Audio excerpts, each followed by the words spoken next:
Tom Woods Show, episode 1231, bonus episode. Prepare to set fire to the index card of allowable opinion. Your daily dose of liberty education starts here. The Tom Woods Show. Hey everybody, Tom Woods here.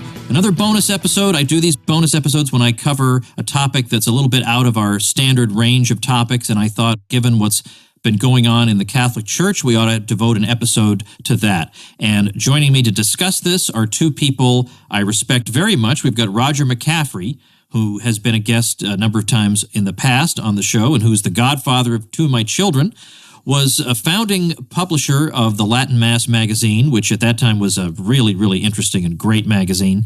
And I say that not just because I was also on the masthead in those days, but also Roger runs Roman Catholic Books and is, in general, one of the best direct mail writers out there. I mean, you could find yourself donating just about anything if Roger wrote the letter. So he's fantastic. And also Steve Skojec, who is the publisher of the blog 1 Peter 5, which you can visit at 1peter5.com, spelling out the numbers. So O-N-E, Peter, F-I-V-E.com. It's a blog I very much enjoy reading. Steve is a great writer. The people who write there are outstanding.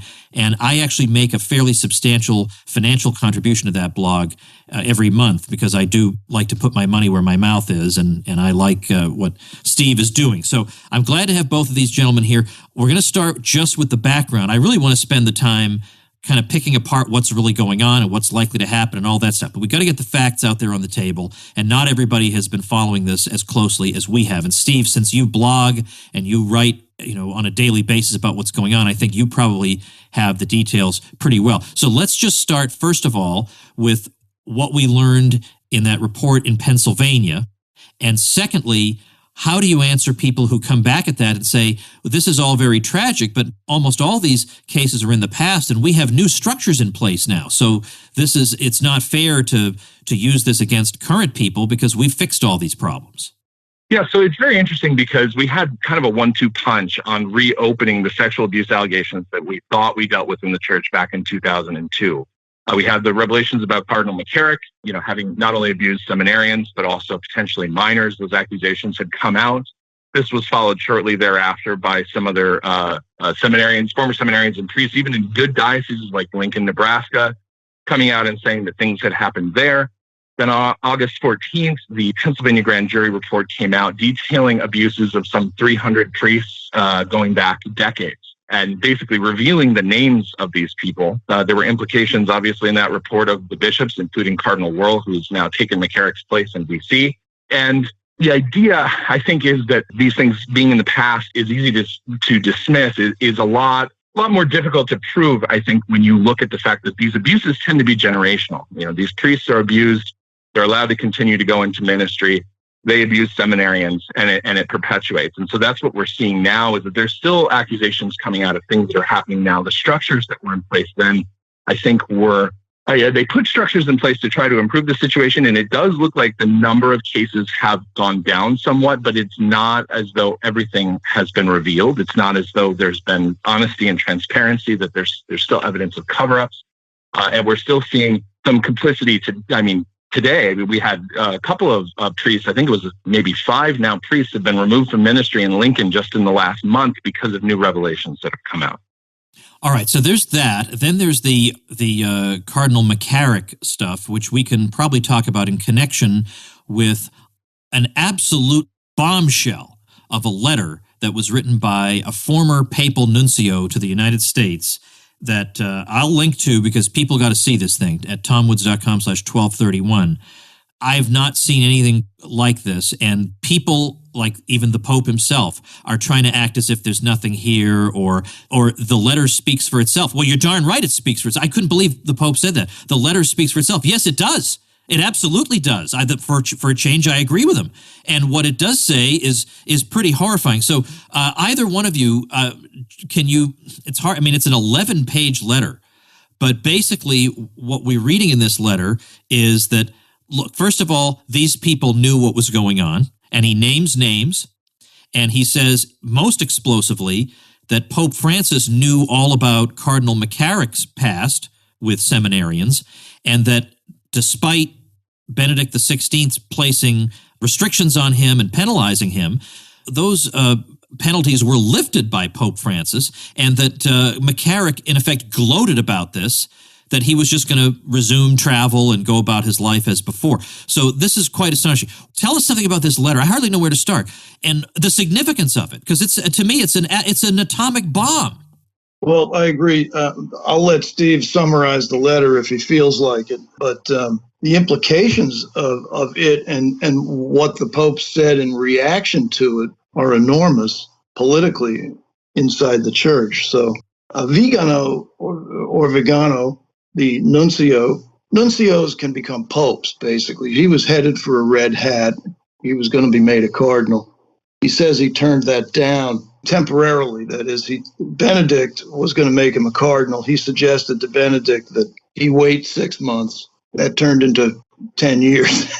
But so the implications of this atomic bomb are twofold. It's going to affect the next papal conclave, and it probably will cost a couple of active cardinals their red hats, because there are several cardinals, arguably like McCarrick, and certainly there are a few like Cardinal Wuerl, who is alleged to have covered things up and moved pedophiles and boy abusers around when he was a bishop in Pittsburgh. So the details of the letter I'll leave to Steve, who knows it better than I do, I'm sure. Yeah, Steve, what jumped out at you? I mean, obviously the big thing that jumps out is the stuff about Pope Francis, but that's not all he has to say.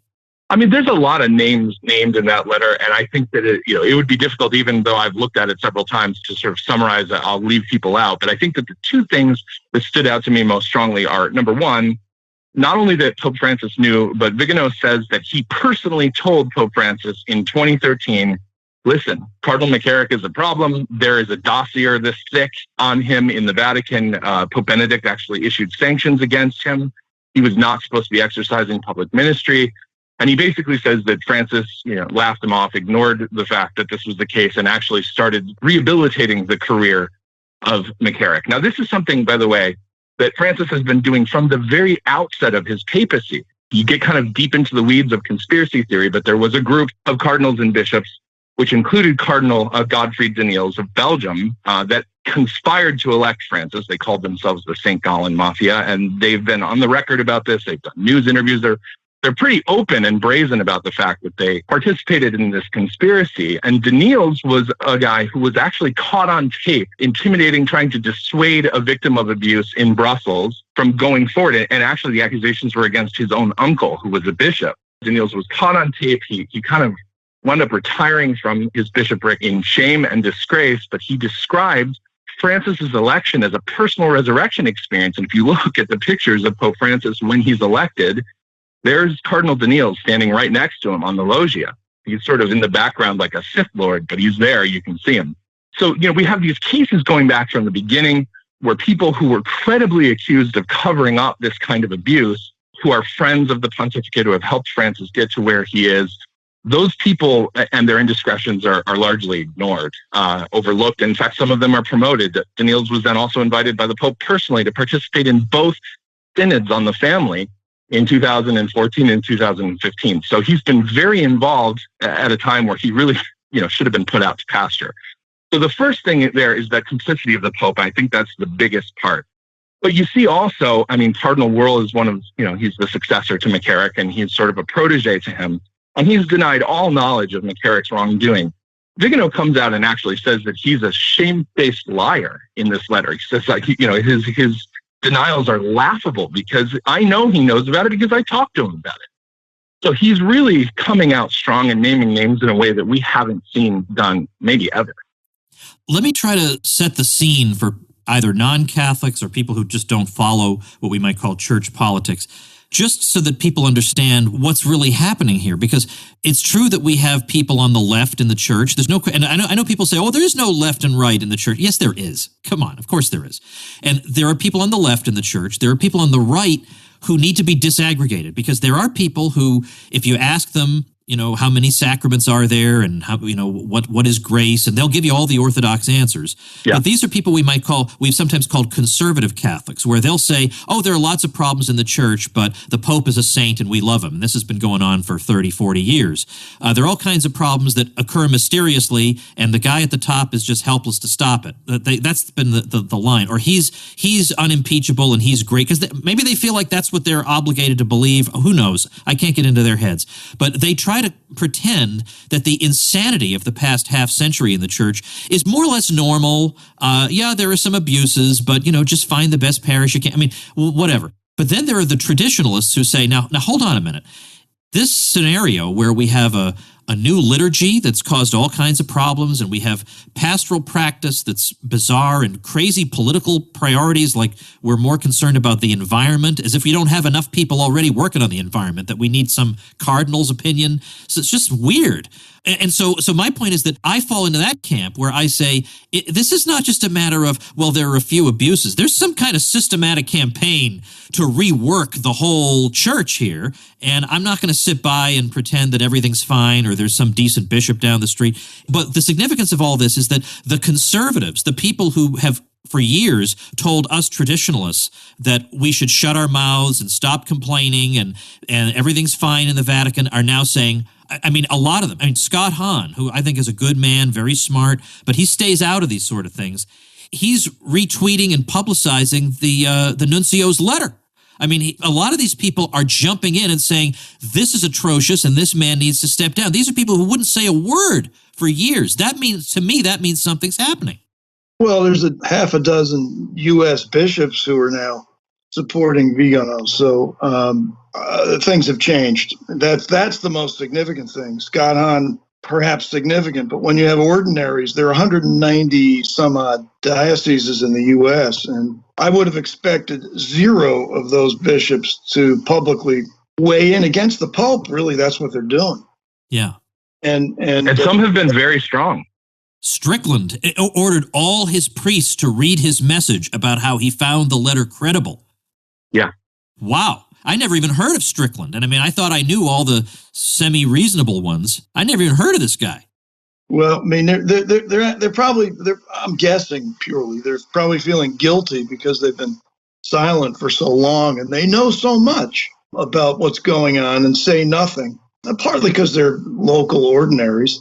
You don't expect somebody from Ohio to make a comment about national problems. But the point is they know there's a crisis within. And they know there's a homosexual network, because really this is what it's all about in this case. And they've been quiet for a long time, and I think they're feeling rightly a little bit abashed, let's put it that way. So now they're asking the Pope for clarification. And they're what, I don't know, Steve, 6 or 8, but now there'll be 10 or 12. The number keeps growing. I last time I documented it, there were 6, but then I've seen it probably 2 or 3 more since that happened. Even guys like Bishop Barron, who is sort of the TV superstar bishop, but and often takes a middle of the road position on a lot of things. But even he's come out and made a statement about it. Yeah, I noticed that too. Let me say something about Cardinal Cupich in Chicago, who is just the last person on earth you would ever want to appoint to anything. Really, you'd never want to appoint him to anything. And if you wanted your kids to get a good religious education, you would keep him about a million miles away from them. So he's the guy in charge of the Archdiocese of Chicago. And he was on television the other day, and it was like something out of The Onion when you heard what he had to say, because it was, well, look, we've got an agenda that we're really busy trying to implement. We haven't got time for all this crazy nonsense, because after all, we're trying to advocate for the environment and immigrants. Right. And that's what I knew. All right. Well, first of all, again, there are a ton of people advocating for the environment and immigrants. What do we need some cardinal for? Whereas there is almost nobody advocating for the sorts of things Catholics should be particularly interested in. Well, the real message from Cupich was, those of us at the top in the church in the U.S., and increasingly this is so, we're card-carrying leftists. You guys in the press know what we're about. We're counting on you now. We need you. And that was a subtext of this guy's remarks. He will not stay, in my opinion, in Chicago. He will be promoted further. Cupich is not going away. Now, at the end of his statement, he said, and by the way, people making these accusations against Francis are probably racist, typical leftist, right? They're probably racist because Francis is a Latino. And I mean, I'm not even sure Argentines think of themselves as Latino, but it doesn't even matter. I mean, but even if he were, he's an ethnic Italian. His parents are both from Italy. Right. So the whole I mean, what a ridiculous thing to say. That told me, if you're immediately throwing out that card, it's not looking good for you. No. And I think his gambit to try to, I agree, that's exactly what he was saying to the press. That wink, wink, you want me in Chicago because you won't have to deal with a Catholic, and so you want me here, so help me out. I do think that the thing is, even the media, even as rotten as they are, they have some standards, and there will be a point where they will say, we did like Supich up to now, but is my journalistic reputation worth protecting this schmuck? I'm not sure. Well, they're torn. The average left-wing national journalist in the U.S. is torn. They love the idea of bringing down whoever happens to be the church establishment because they hate Catholics. They hate the church. On the other hand, they really don't really give a damn about the issues at stake. So I consider them torn. Most of them will probably opt for destruction. They love that idea. But I don't think Bergoglio is going to go. I don't think he's going to resign. And by the way, speaking of subtext, the subtext of Supich's remarks and the subtext of the Pope's response on the airplane are exactly the same. Winking at the press rather inelegantly basically appealed to their better left-wing sense here. When he said, I'm not going to comment on it, you guys know what you're doing. I'm paraphrasing. But why don't you guys look into the contents of this letter, and while you're at it, why don't you look into the nuncio who made these remarks? The subtext is exactly the same. I'm on your side, gentlemen of the press, and I know you're on my side. So he's going to stonewall it, and so is Supich. But where that will end up is anybody's guess. But again, I don't think Francis is going anywhere. He's the king. This is not the White House that they're dealing with. But what do you guys think about if he presumably does not step down? Does this suspicion that's now surrounding him mean that when he tries some new, whatever the next synod is going to be, or whenever he tries his next great leap forward, do you think that now the resistance to him will have more of a backbone because they know there are a lot of people who support them against Francis now? Yeah, no question. Steve and I disagree. I don't. He wants a married clergy. He's going to get a married clergy. Let's put it that way. I don't know what Steve's view of that is, but I think he's just going to push ahead with his agenda. Look, I compare him at this point to, somebody living in a house that's being foreclosed upon by a bank. There are two different types of people who are going to be in that situation. The ones who are going to work with the bank and maintain their dignity and try to leave in an orderly fashion. And then there's the people who rip out all the fixtures and put holes in the walls because they figure, I got nothing to lose and I'm angry that my house is being taken. Francis is the latter. So I agree with you in the respect that he's going to do as much damage as he can on the way out. But the ramping up of opposition that I'm seeing against him from quarters that it never would have come from is astonishing. I'll give you an example. Yesterday, Jim Towie, who's the president of Ave Maria University, always spoken of in the same breath with other Orthodox Catholic colleges, issued a statement taking Francis's side and attacking not only Vigano, but Cardinal Burke. Very, very tone-deaf move on his part. So we're seeing a lot of people talking about that today. Now, Steve Ray, who is the regent for Ave Maria University and who is, a well-known Catholic apologist, said he's going to be resigning in protest over this statement. He put a tweet out where he said that basically the Catholics think that following the Pope, that's what they're supposed to do, but that following this Pope isn't about remaining Catholic. It's about denying it and being out of touch with reality. So we're seeing voices that never would have really crossed over into the traditional divide, pushing back and pushing hard. And I spoke to someone recently, I won't name names, but who's been doing Catholic media for a very long time. And he told me, this was before Vigano's letter came out. He said, I have never seen rage like this from Catholics in the pews toward the church. It is astonishing. And he's been doing it for many decades. So I really do think we're seeing the turning of the tide. The question is, the church is essentially a monarchy.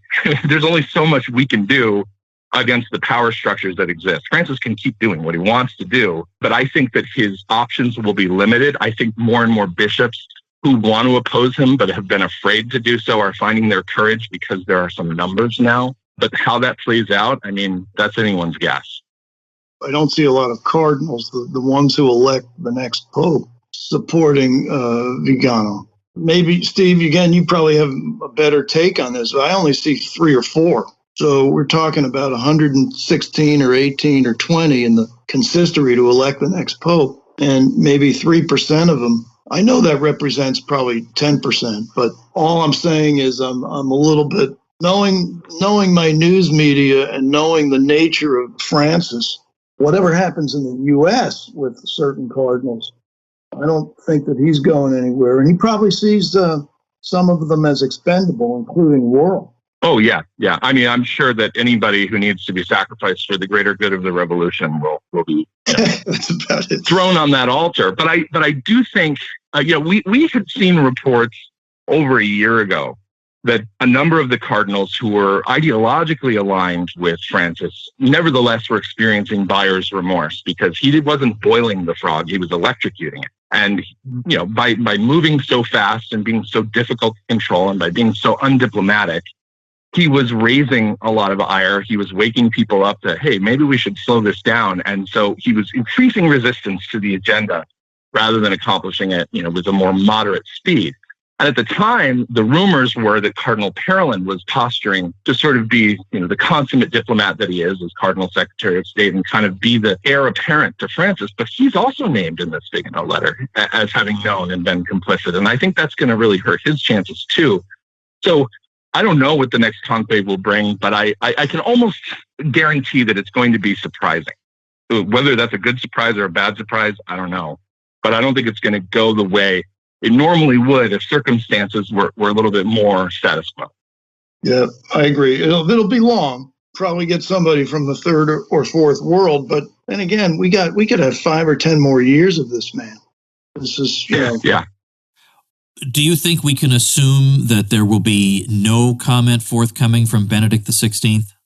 Yeah, it would be way out of character for him. He's obviously nervous about what he's done and what's happened since he resigned. That's clear because he said he'd disappear. He hasn't disappeared. He used to say, "Call me Father Benedict." That's out the window. Now he shows up when we see him in a white cassock. It's totally puzzling. Got to be totally strange for outsiders to see these two popes in white cassocks. But he's kind of a personality. Is one of the timid academic. He's not a man. He's not unprincipled, but he's political almost by nature. And they're pressuring him right now. Rest assured, to shut up. So I don't. Well, he's not the Rottweiler for sure that everybody described him as. And he has, when he does come out into public, he usually makes noises that are approving of Pope Francis. In fact, there was something he said, I think last year, along the lines of, there's demonstrable continuity between our two pontificates, despite differences in style and tone. So he has made an effort to appear, his favorite term, the hermeneutic of continuity, that it applies to their two papacies, despite the fact that they stand in such, at least superficially, stark contrast. So I don't think we're going to hear from him. It's interesting. The one thing that we did hear from him was sort of accidental. Back in July, I don't know what the context was, but he had confirmed that there were sanctions that he issued quietly against McCarrick. And Edward Penson of the National Catholic Register, who is their Rome correspondent, reported on this. And immediately, Archbishop Gonstein, who is Benedict's personal secretary and also the prefect of Francis's papal household, he's sort of a double agent, if you will, he came out and said, Benedict never confirmed, what was in Vigano's testimony, et cetera, et cetera. But the thing was, that was never what was reported. What was reported is that he had said a month ago, before this ever came out, I issued sanctions against McCarrick, and they were ignored. So we have this confirmation from him, at the very least, on the part that those sanctions existed, which means that Francis must have known and decided to go ahead and lift them anyway and allow McCarrick to do various things. I think he sent him to China, in fact, to do some of those negotiations. So he sure there was did. definitely All right, let me try and place this whole situation in a larger context. And you tell me if I'm oversimplifying things, because I think I am. But there's a part of me that said, now I'm not saying that everybody, obviously, that everybody who was involved in giving the church a new liturgy all those decades ago was a sexual predator. I'm certainly not saying that. But what I am saying is that there does seem to be a package that makes internal sense when I look at the typical parish mass today, which has zero solemnity, and it's just anything they can find that might give you the impression that something important is going on, they've done their best to rip out in one way or another. So it could be the music, it could be the altar rails, it could be the conduct of the ministers, it could be whatever it is, they've gone out of their way to get rid of it. Then we have the fact that you call up your local bishop and you say, this terrible abuse is occurring in my parish. And they say, yeah, we'll get right on that, and they couldn't care less. You say, oh, isn't that funny? Then your bishop is interviewed in the press, and he has almost nothing to say about Catholicism, but he sure is going to weigh in on the fashionable PC side of whatever issue he's being interviewed about. You think, oh, Jill, that's a little bit odd. And then you find that you meet these cardinals who, like Whirl, who has all the dignitaries of the area at his fancy parties and who lives in a multi-million-dollar penthouse and whatever. And you begin to wonder, is there a picture that's being painted for me here? Could something be tying all this together? Could it be that maybe these people really don't have the Catholic faith? How about that? I mean, dare I propose that the only explanation for why you would systematically try to de-Catholicize everything could be that you don't have the Catholic faith, and yet you still want to be part of the hierarchy. And then beneath all this, the worst of those people have, we now see, completely self-interested reasons to try to de-Catholicize things. Yeah, I wouldn't want to talk about traditional sexual morality either if I were these people. I would make sure everybody was talking about boycotting lettuce and whatever the fashionable stuff is. You're darn right. Now, tell me, am I oversimplifying that, or you want to put some nuance in there? I don't. I think you summarized it perfectly. Yeah, I'm fully on board with that explanation. I think that the primary assault on the integrity of the faith was the assault on the liturgy, because the way we worship is the way we believe. And, for the average person, who's working a 9-to-5 all week and not getting the daily mass and, nominally exposed to the faith, the mass is their catechesis more than anything else.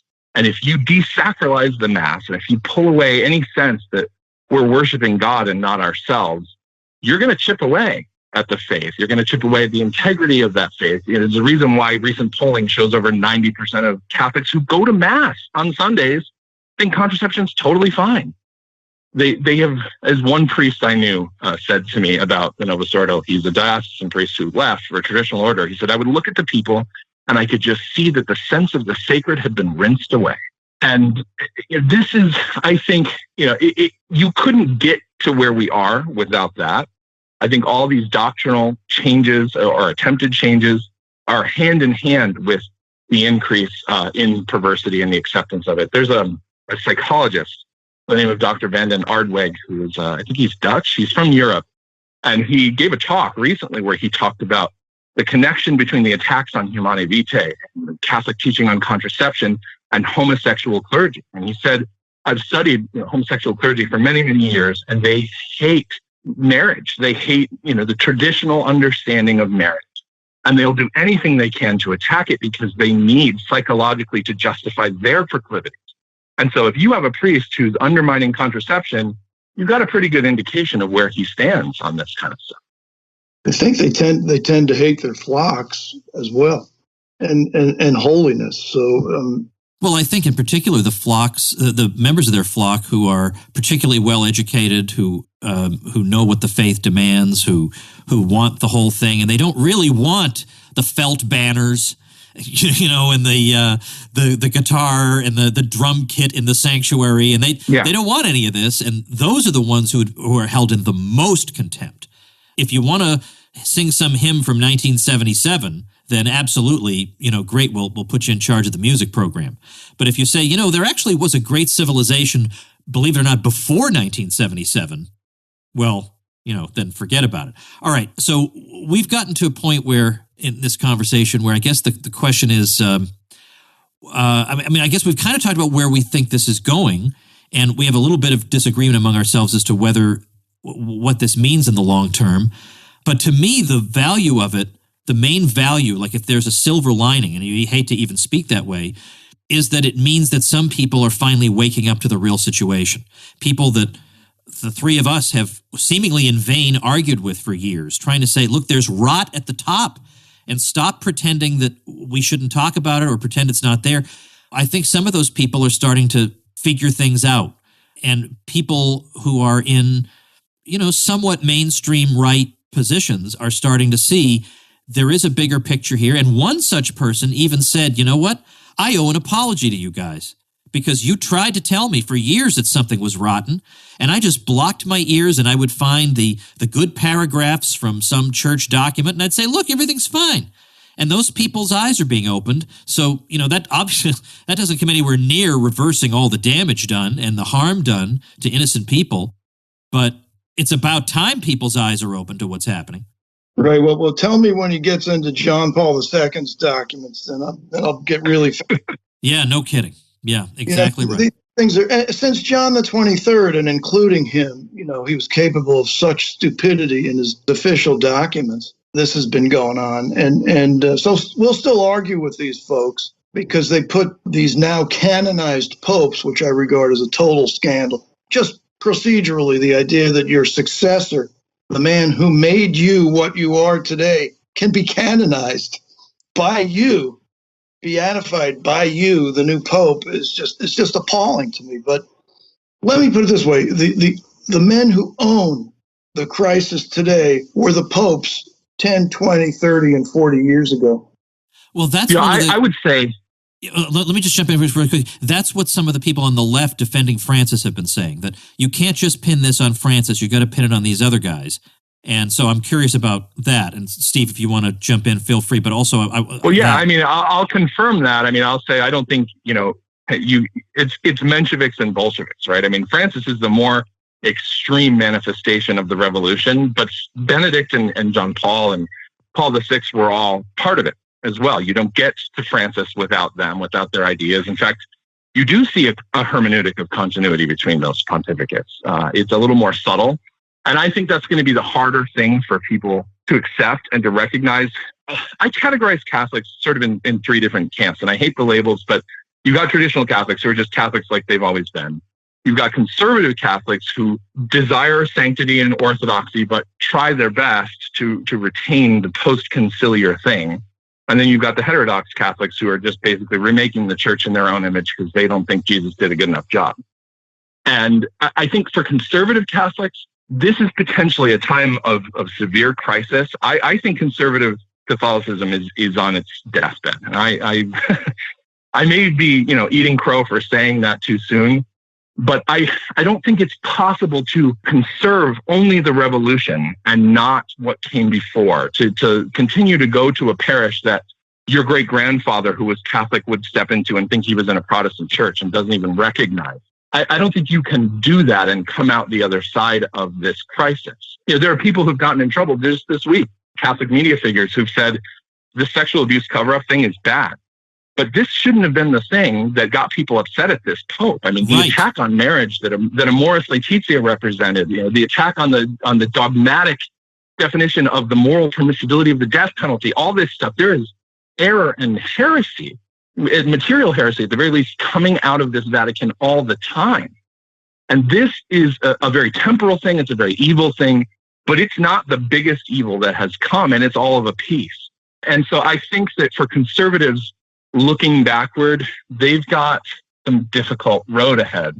But I would say that, from my experience covering this for the last 5 years, in the beginning, traditionalists were pretty much the only ones who were equipped to look at the Pope and be critical, because it's what we've done for a long time. But I've seen a lot of people in standard suburban, above average parishes where the priests are trying to do the right thing and teach the right things and things like that, just coming right out and saying, this Pope's a bad guy. And that was before this all happened. So I do think we're going to see a shift. And I've heard some people saying, I'm hearing people asking me about tradition because we're the only ones who've been making sense this whole time. So I hope it's going to be a renaissance for moving in that direction. By the way, I do see serious differences between Ratzinger and Bergoglio. In other words, Benedict and Francis. But when I say they own it, Ratzinger and John Paul own Francis because they appointed the men who elected Francis. So I don't see them all as, let me put it this way, Ratzinger definitely had second thoughts and expressed them. And for a German thinker to even hint at doubts about something he himself wrote 30 years earlier, that's a big deal. So I do see differences. And I think that Ratzinger must be a tortured man right now watching this unfold, especially since Ganschwein, his top assistant, is also a top assistant of Pope Francis. So he's bringing him information, in theory, every day. Or maybe he's hiding information. I don't know. But the point is, the previous popes, since the council and the originator of the council, John the 23rd, indisputably own what has happened since then. And the conservatives, anyone else, need to face up to that fact and stop the mythology and all this pious blather about the greatness of Pope John Paul II. Well, and I think to your point, I think one of the biggest mistakes we could make is to think that going back to a pontificate of that style and temperament would fix this. Yeah, well, and I think a lot of people are tempted that way. Oh, yes, you're very. I read the same way. In fact, if there were a conclave in the next 5 years, probably the best you can hope for is another type like John Paul. And he's the guy who presided. He was Pope for 28 years. He presided over a catastrophe himself, and he resisted feebly when he resisted at all. So yeah, but nevertheless, given the reality of conclave politics, which is hidden from us, and yet we know something about it, you're probably going to get some kind of centrist, God forbid, like Schönborn. Although I think it'll be someone like Napier from South Africa, or even somebody from the Orient. Well, if either of you have any final thoughts, I welcome them now, or otherwise we'll call it quits. Steve, do you want to say a final word? I just think that we are really living in what are proving to be perpetually unprecedented times. It seems as though every time we say, hey, there's really no historical example of something like this happening, we add another layer to that. So it's an interesting time to be alive. It's a little bit frightening, but something that I've been talking about with some friends recently is that this promise from our Blessed Mother of that her Immaculate Heart would triumph in the end. There is some symbolism in all of this. I mean, the dam broke with the Pennsylvania grand jury report on the vigil of the Feast of the Assumption, and we're now 100 years since Spadonide. And people who look to these things as signs of hope are taking stock of these sort of milestones that are happening and the dates when they're happening and how they pertain to the economy of salvation. I do think that maybe we're beginning to see the beginning of the end of this wayward course the church has been on. But I think that the purification we're going to have to go through before restoration is going to be a difficult road for all of us. What I notice on a different plane is that increasingly in the U.S., and I'm sure this is true in Europe, I haven't seen it in Italy where I go all the time, but maybe there too, you see open hatred expressed for the church. There's no distinction between, good Catholics, those Catholics who are trying to practice the faith, and the worst of the worst in the church. And that is disturbing. And I think it'll increase unless we have pushback by more than half a dozen bishops. That's one thing that we should consider. The other thing is, if you have this kind of scandal in 6 dioceses in Pennsylvania, which absolutely are representative. I mean, if you were a pollster, you would know that you talk to people in 6 dioceses in Pennsylvania, you're talking to the church at large in the U.S. So you're going to see this unfolding over the next 3 years. But if you see it in church institutions, rest assured it exists in public institutions like the public school system, which is vastly larger. And not a word is said about the problems, indeed the crisis in public schools, where you have at least twice as much sex abuse. So let's get somebody on that story too. What's happened in the church makes me sick. People inside, I've been saying this for 40 years. I mean, this was in the early 1970s. It was obvious there was a large homosexual network in the seminaries and in the clergy. So this makes me nothing but sick. I'd like to see what's going on in the public school system, because kids are being, their hearts are being torn apart every day. Wow, well, that's a hard note to leave things on, but that's what we're going to have to do. Roger McCaffrey and Steve Skojec, booksforcatholics.com and 1peter5.com. Thanks to both of you. Thanks to everybody for listening. Controversial stuff, but I don't see why it's that controversial. I mean, this is what's really happening out there, folks. But I think it's important for Catholics to be frank about it, to not put rose-colored glasses on about anything about the present situation or, frankly, anything about the past 50 years. It's all on the table to be re-examined. So check out tomwoods.com/1231, where we'll have some links relevant to what we've been talking about. And thanks for listening. I'll see you next week. Become a smarter libertarian in just 30 minutes a day. Visit tomwoods.com to subscribe to the show for free, and we'll see you next time.